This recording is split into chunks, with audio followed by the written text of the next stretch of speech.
কেউ না আসলে পেছন থেকে উস্কানি দিবেন না, মানে আমি আপনাদের মাধ্যমে জানাচ্ছি যে আচ্ছা আপনারা একটু চাইবেন যে সবাই যেন সুন্দরভাবে প্রত্যেকে যে কারোই যেটা সমস্যা থাকুক মিটমাট করে যেন তাদের মতো করে পজিটিভিটি ছড়ায় সোশ্যাল মিডিয়াতে এবং সামাজিকভাবে।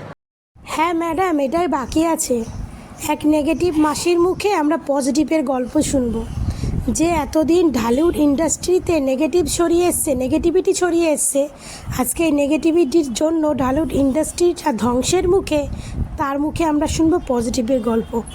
আর আফা, আপনি যাকে কথাটা বলতেছেন সাংবাদিক ভাইয়ের মাধ্যমে যারে শোনাইতেছেন, সে আপনার মুখে থুতুও ফেলে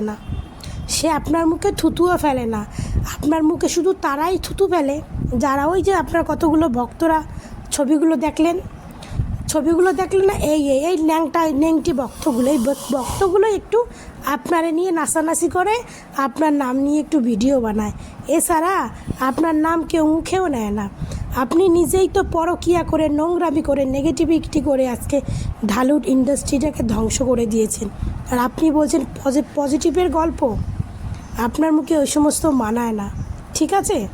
আর আপনি নিজেই আগে পজিটিভই সরান, তারপরে লোকরে বলেন।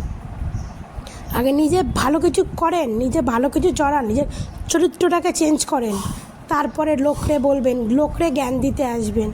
যাকে জ্ঞানটা দিচ্ছেন না, আমরা তার ভক্ত, আমরা ভালো করেই বুঝি আপনি কাকে বলতে চাইছেন, ঠিক আছে? তার নাম না নিলে কী হবে, আমরা ছেড়ে দেব না একদম। আপনাকে ধুয়ে কাপড়, মানে এমনিতে তো আপনি সোশ্যাল মিডিয়ায় আপনার যা নাম হয়ে গেছে, আপনার যা ট্যাগ লেগে গেছে, আর নতুন করে আপনাকে কি বলবো?